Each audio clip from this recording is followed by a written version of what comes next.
Hello, my name is Eddie Tofpik. I'm Head of Technical Analysis and Senior Markets Analyst at ADM Investor Services International Limited. And here is your weekly technical analysis of New York and London sugar markets. Nice raw sugar in New York. The key feature here over the last few months had been the late April to date descending wedge pattern, currently 23.43 to 24.15. However, this pattern has been constantly evolving. For example, it morphed from an original sideways triangle into a descending wedge pattern. However, in early June, the market broke out over the upper trend line, then turned around and dropped back below the lower trend line in late June, only to drop further this time below the lower trend line in late June. However, this was not enough. No. Prices then pulled back up, more or less within the remnants of the descending wedge pattern. In doing this, prices ran up and hit resistances from the medium moving average, currently at 23.82, which was a surprise that it was useless as a support only a week or so earlier. However, prior to that, I'd like to discuss three supports that halted, or let's say influenced, the halting of the decline in late June. The first was something I'd been rattling on about for months. It was the interesting neckline, currently at 22.89, which I have highlighted in bright red on my daily chart. In the early part of 2023, this had acted as an attractor for the market, and I think in late June, this was the first application of the brakes on the move lower. Secondly was a combination of the lesser Fibonacci line at 22.35 and the high from back in February at 22.36. This is denoted by a thicker consolidated blue horizontal line. This was the main breaking action on the move lower, as we only had the one close below it before turning back up. The third was the rising long moving average, currently at 21.78. This was not tested, but its mere presence nearby, I am sure, influenced the market to halt its decline and turn higher. Thus, prices late last week rose up and out of the descending wedge pattern and over the significant 50% Fibonacci line of the recent March to April move. But again, it was not sustained. And today, right now, looks like we may have a reactionary bearish engulfing pattern down through the medium moving average and the recent 50% Fibonacci line, even threatening the lower time again. All this action has caused me to retire both the upside and the downside targets for the descending wedge pattern. They now look pretty pathetic given the significant force breaks both higher and lower. So where does that leave us? Well, I did what I normally do when I can't easily see a pattern on the daily charts.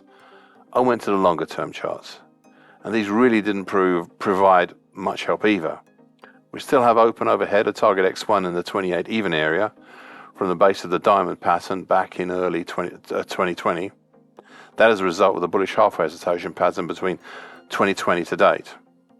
Last month and the month before were pullbacks from trying higher, but so far July is proving a little more resilient to downward pressure, with a base of support possibly on the long-term lesser Fibonacci line at 22.35 and an overhead resistance from the 38.2% absolute Fibonacci line at 24.88. There is a possibility for a huge rounded bottom formed from 2011 to date, but it depends on the 28 even area, not being an obstacle. The one thing I suspect may turn out to be true is that the market may not have seen the last of the bright red neckline, currently at 22.89. Rice Europe, white sugar in London. I've been discussing here at length some of the big patterns that I've seen here. My last idea was to look at the action since April as a possible domed house and three peaks pattern. Even now, this is still not a great example of such a pattern, but it's still the closest pattern where I see as the action. The drop in late June ties in with this idea, but it also opens the opportunity for another new pattern, a possible mid-May to date, possible descending expanding wedge pattern, currently at 566.5 to 697.80. It is a large pattern, and I've only lightly outlined it so far, but it has some merit. The latest effort was an attempt at the topside trendline, which was negated by the changeover this past weekend. The only issue with this idea is that I may have to set aside target X at 601 even. This is the harder secondary target, so the whole mid-March today action double top, even Adam type. The primary target in the 630 area has already been achieved, but we still have this harder secondary target X below. There is obviously a very good reason why prices did not manage to reach down to target X. You see, as I've often pointed out, below we have significant and an important neckline currently at 617.80 of the August-December 2021 complex head and shoulders pattern, which is highlighted in bright red on my daily chart, plus the rising long moving average, currently at 602.70. These two turn the market higher back at the end of June. The question now is, will prices proceed back down to the bright red neckline and the long moving average, and what will they do then should they get down there? Apart from that, keep a very close eye on this possible new pattern. I've highlighted the possible descending expanding wedge pattern. Sugar white premium spread. We are over halfway into 2023 and this chart is still one of the busiest and colourful charts I have. Many things are going on, all at the same time. Okay, so I'd previously spoken about two big picture items in here on this weekly chart.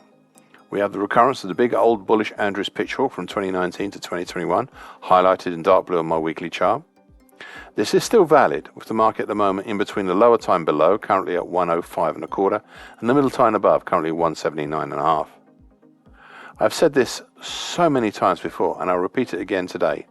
This pitchfork, despite being breached in the past, still continues to show the overall major bullish angle of attack of this market. Next, we have an ascending expanding wedge pattern highlighted in bright red trend lines and above the current market. This was formed between mid-April to late November last year, currently 191.25 to right off the top of my weekly chart. To me, it was and still is not the best looking pattern, not the best looking such wedge pattern, but it is also still out there, despite being tested as recently as mid-April this year, and it comes with all the possibilities such a pattern invokes. The most recent activity had been the market's actions around all the moving averages, notably the long moving average, currently 130.5, and the medium moving average, currently 130.25. We have seen this activity push down through the two 50% Fibonacci lines at 128.75 and 131.5, and the June 2020 high at 134. Most recently, back up over all of them.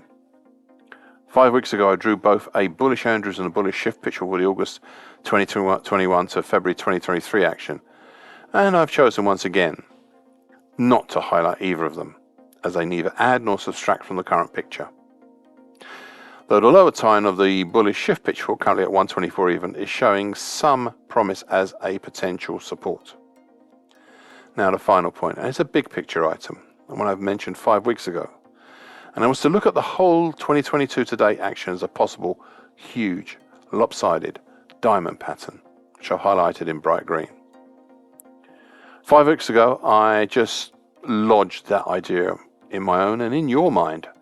And there are elements of such a pattern here, but they seem to be enough going on elsewhere that I didn't wish to unnecessarily add to the mess of lines we already have. However, 4 weeks ago, I decided to go ahead and draw this potential diamond top here. As you can see, prices have broken out of the bottom of this pattern, and for a while it looked like the market was going to follow through lower for the diamond pattern, long enough for me to set up some potential targets below, of a primary target in a 47.5 zone, for secondary harder, incredibly harder to reach target X1. Well, that would be down below zero, and for the moment I'll set aside such a negative target. Even the primary one, well, that would require a huge move, a huge one. So I'll just leave it at that for the moment there. However, 2 weeks ago I did stress one item, and I quote, "My final point is this, just be aware of false breaks. We really haven't moved that far down in the time given to not still keep a keen eye out for all this to be a false break lower," end of quote. Today, in hindsight, somewhat, we can see that we have indeed tried to make the break lower a possible false break lower. I'm holding out still just in case prices turn back down, but it does look very much like the break lower was a false one. Thank you for listening. This weekly broadcast gives the essential market patterns and consequences. Please be aware of the risk disclaimer posted both at the front and the back of this broadcast. Copyright is Eddie Tofpik and ADM Investor Services International Limited. And here comes the final important bit.